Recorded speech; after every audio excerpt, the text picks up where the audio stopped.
Nós estamos terminando um ano que começou com muita gente desacreditando no futuro desse país. Se vocês pegarem a imprensa e pegarem a parte da imprensa que fala do crescimento do Brasil, que fala da relação com o Congresso Nacional, que fala do crescimento econômico, vocês vão perceber que todas as previsões eram negativas. Todas. Não tem uma previsão positiva no começo do ano. Era como se tivessem pessoas pensando de que o Brasil não pode dar certo, não deve dar certo. Então, nós temos que fazer com que a sociedade acredite que o ano vai ser ruim antes do ano começar. Eu aproveito esse momento, que eu estou com um discursinho muito curto aqui, para dizer para vocês que eu nasci criado por uma mãe que não me permitia não acreditar. Eu nasci acreditando que não tinha nada que você não pudesse mudar. Era só você ter vontade, disposição e muitas vezes tirar a palavra não, ou é difícil, ou é impossível do seu vocabulário. E sempre colocar a palavra que você vai buscar fazer acontecer.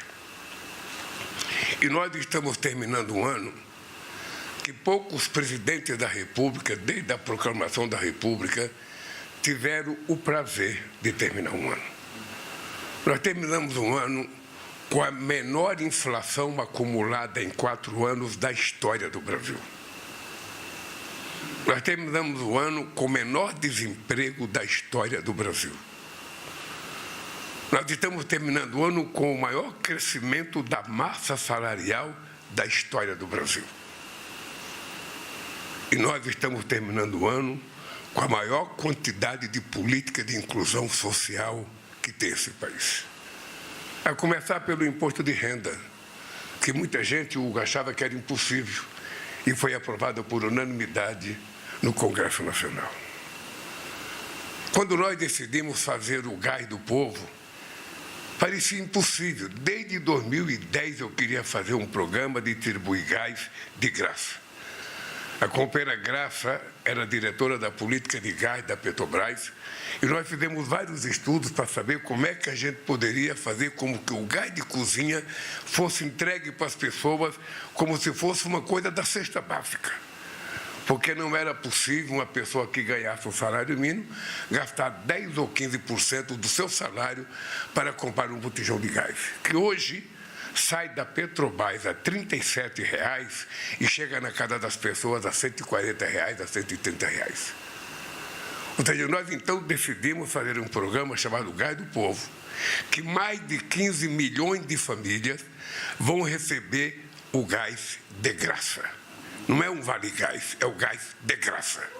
As pessoas mais pobres, aquelas que ganham menos, vão receber, sabe, quem tem 3 filhos, até 4 botijão de gás por mês, por ano. Ou seja, e nós vamos atender, vai ultrapassar 15 milhões de famílias. Isso significa mais de 60 milhões de pessoas. Da mesma forma que nós fizemos o programa Luz do Povo. Nós já tínhamos o Luz para Todos, que eu criei no meu primeiro mandato, que era fazer com que 17 milhões de famílias brasileiras que viviam nas trevas, porque não tinha luz, e vivia na base do candeeiro, nós levamos energia elétrica para mais de 17 milhões de brasileiros, levando luz para todos. As pessoas não têm noção do que significa uma pessoa pobre do interior desse país, que vive sentado, a molecada fazendo a lição, com a vela acesa, fumaçando na cara deles, uma lamparina soltando o gosto de querosene na cara deles, a sensação quando a gente colocava um bico de luz e a gente pegava a mãe para apertar a tomada e ligar a luz. Era como se tivesse saído do século XV para o século XXI. Vocês não têm noção da alegria. A alegria de uma pessoa que nunca tinha tomado um banho de chuveiro. De uma pessoa que nunca tinha conseguido lavar um prato dentro de casa. De uma pessoa que nunca podia ter dado um banho num filho com um chuveirinho. Tudo isso nós fazemos porque o papel do governo é cuidar das pessoas. E nesse cuidado, como todas as mães, a gente tem que cuidar daquelas pessoas que precisam mais. Sempre tem alguém que precisa de um carinho a mais, de um chamego a mais, de um pedaço de carne a mais, de uma colher de comida a mais. E é dessas pessoas que nós temos que dar a mão, em primeiro lugar, para tentar criar uma sociedade equânime, em que todos tenham as coisas que são elementares para todos nós. E isso a gente só pôde fazer porque o Congresso, que era totalmente adverso, vocês se lembram, quando eu tomei posse, de 513 deputados, meu partido só tinha 70. De 81 senadores, o meu partido só tinha 9. Então, pensando aritmeticamente, a gente não ia conseguir aprovar nada na vida. E posso dizer para vocês que eu não sei se tem na história do Brasil um governo que aprovou a quantidade de coisa que nós aprovamos nesses 3 anos, que vai terminar dia 31 de dezembro. Então, o ano termina bem. O preço do alimento está caindo, as pessoas estão voltando a acesso às coisas que ficaram mais caras. Mesmo a taxação que os Estados Unidos fez contra o Brasil, ela terminou sendo irrelevante, quando muita gente imaginava que eu e o Trump iríamos entrar em guerra, nós terminamos virando amigos. Ora, porque há uma coisa que nós temos que fazer, nós temos que acreditar sempre, desacreditar jamais. Sabe? Lutar todo santo dia, não desistir nunca. E eu estou falando isso para reconhecer aqui, Liviane, uma coisa que vale para você. A coisa que mais me irrita no esporte é quando um jogador fica parado dentro da área, o outro se mata para tomar a bola do adversário, dribla 4 ou 5 e passa a bola para aquele que está parado, ele marca o gol. Ao invés dele correr para agradecer quem marcou o gol, ele corre para a galera e fica lá, tá soltando beijinho, beijando a camisa, e se esquece de ir lá agradecer o cara que passou a bola para ela. Na política é assim.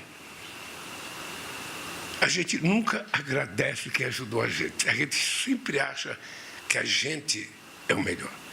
Eu estou falando isso porque esse decreto surgiu por conta de uma conversa minha com a Lisiane. Ela apareceu no meu gabinete, sempre dizendo que eu demoro para receber ela, com um papelzinho na mão, falou: presidente, transforma a música gospel, sabe, um patrimônio nacional. E eu, então, liguei para a companheira Margarete, falei: Margarete, vamos fazer isso, vamos fazer isso. E hoje, antes de terminar, Luciano, a tua reivindicação está sendo atendida, porque é fazer justiça ao povo evangélico e à música gospel.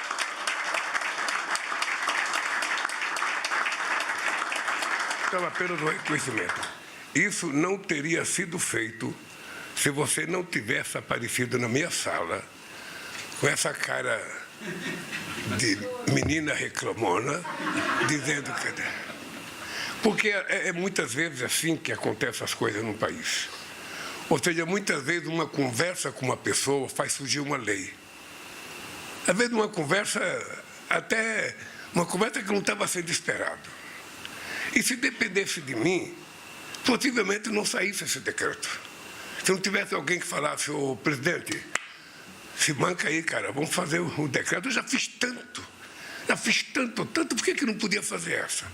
Porque faltava alguém se lembrar, com tantos amigos que eu tenho evangélicos, alguém lembrar, e você lembrou, foi um dia que você lembrou. Você tinha entrado outras vezes na minha sala e não tinha lembrado. Mas teve um dia que você veio com a missão de lembrar. E lembrou. Então, eu queria dizer para vocês que a assinatura desse decreto, que reconhece a cultura gospel como manifestação da cultura nacional, representa mais um passo importante de acolhimento e respeito à comunidade e ao povo evangélico do Brasil. É um ato simples, mas com força simbólica muito profunda. Com esse decreto, o Estado brasileiro confirma que a fé também se expressa como cultura, como identidade, como história viva do nosso povo. Abre portas para a valorização, promoção e proteção, não só da música, mas de todas as manifestações da cultura gospel no âmbito das nossas políticas públicas. Não só das manifestações, mas também dos artistas, agentes culturais e espaços comunitários envolvidos na cena cultural gospel. É, portanto, uma celebração da cultura brasileira em toda a sua diversidade artística, humana e espiritual. Sabemos que a cultura gospel tem crescido e conquistado mais e mais corações e mentes em todo o país. A música, especialmente, atravessa gerações, regiões e classes sociais. Ecoa nos templos, nas casas, nas praças, nas rádios, nas redes, levando mensagens de esperança, consolo, justiça e amor ao próximo. É uma música que nasce da fé, mas que dialoga com a sociedade inteira, porque fala daquilo que é universal, a dignidade humana, a superação da dor, a confiança no amanhã. Até então, a cultura gospel não tinha o reconhecimento formal no âmbito da política cultural. Isso dificultava a sua inclusão no planejamento das ações e na preservação de suas manifestações. Hoje, nós estamos inaugurando esse momento. Queridos companheiros e companheiras, esse decreto se soma a outros gestos que reafirmam o compromisso do Estado brasileiro com a liberdade religiosa, com o diálogo e com o respeito. Foi com esse espírito que sancionei a lei da criação do Dia Nacional da Música Gospel em 2024. Foi com esse mesmo espírito que, em 2009, criei o Dia Nacional da Marcha para Jesus, como manifestação legítima da fé e da cultura popular. Com a mesma alegria, assinei em 2003 a Lei da Liberdade Religiosa. E é com esse espírito que seguimos defendendo de forma firme e serena a liberdade religiosa como valor essencial da nossa democracia. A Constituição garante que o Estado é laico, mas isso não significa um Estado indiferente à fé do seu povo. Significa um Estado que respeita todas as crenças, que não discrimina, que não hierarquiza e que entende a espiritualidade como parte da experiência humana e da formação cultural do nosso Brasil. Que esse ato de reconhecimento fortaleça os artistas, os músicos, os corais, os compositores, os fiéis e todos aqueles que, com talento e fé, ajudam a construir pontes de diálogo, paz e compreensão no nosso país. Que possamos seguir cantando, cada um à sua maneira, mas sempre com respeito, amor, compromisso com um Brasil mais justo, mais humano e mais fraterno, e um país menos algoritmizado. Uma das lutas que eu pretendo fazer nesse momento histórico da minha vida, com 80 anos, é tentar reeducar o ser humano a não perder o que ele tem de essencial, que é o humanismo. Nós não temos o direito de sermos dominados pelos algoritmos.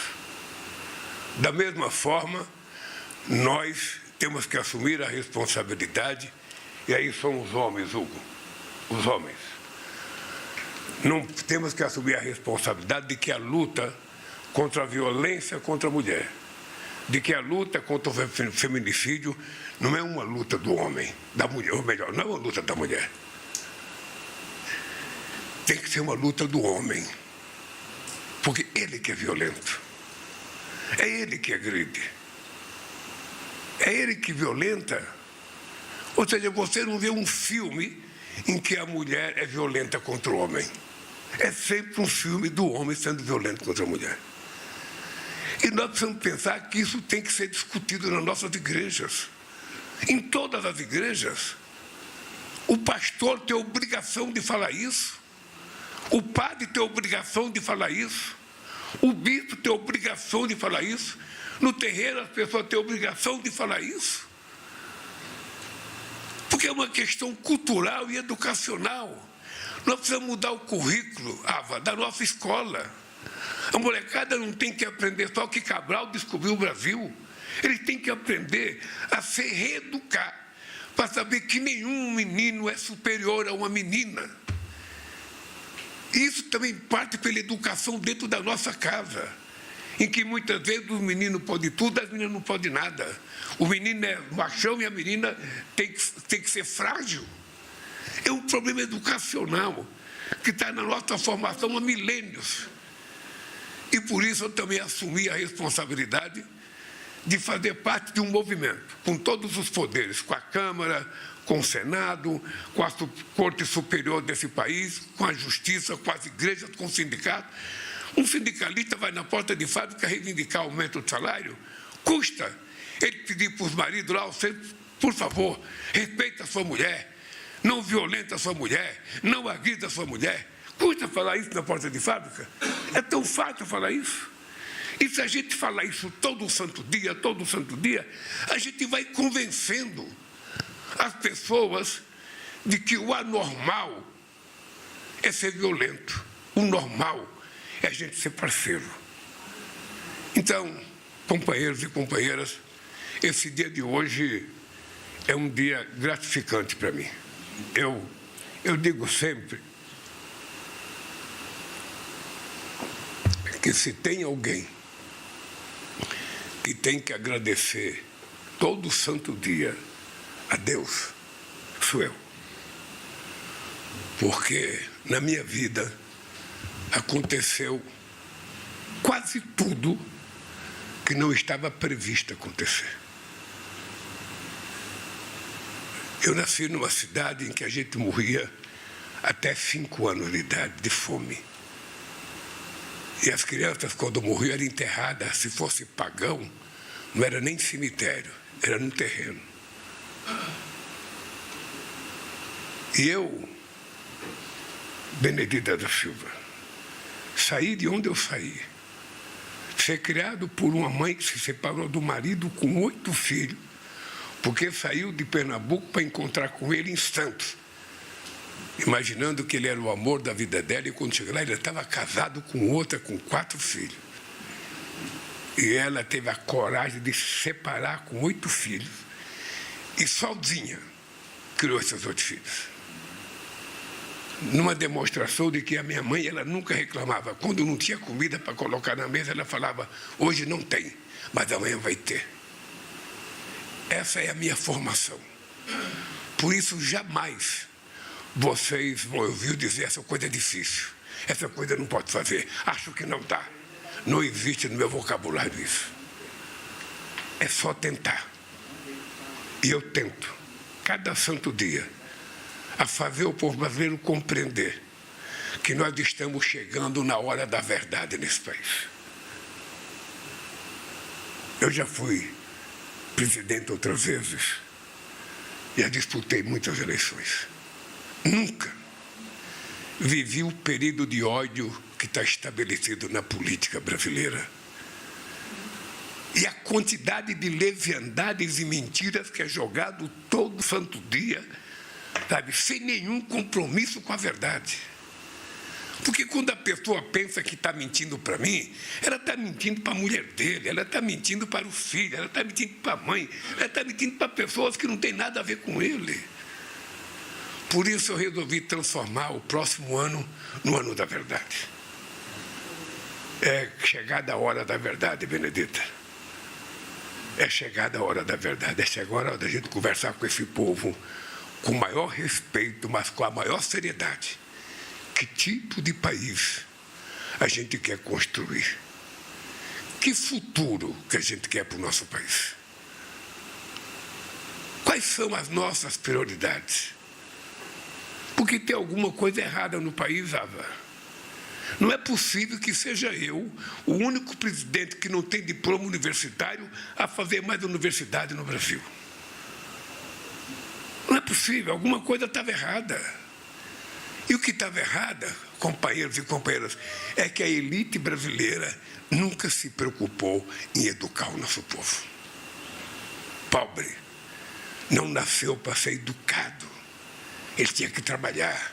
As meninas tinham que ser empregada doméstica.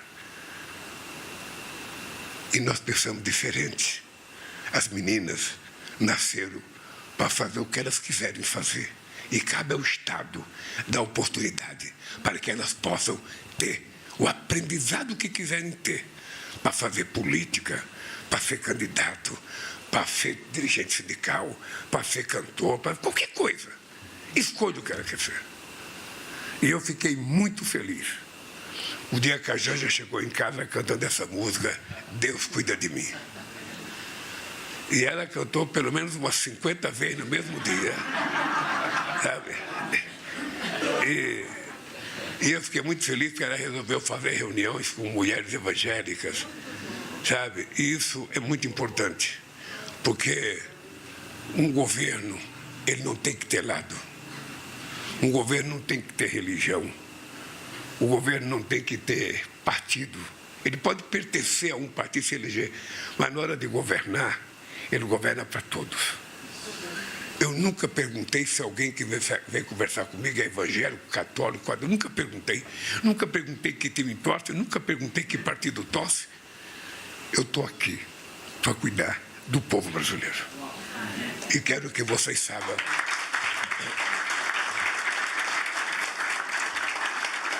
Quero que vocês saibam que eu faço isso como um aprendizado de uma mulher que nasceu e morreu analfabeta, mas que ela conseguiu dar educação para os filhos.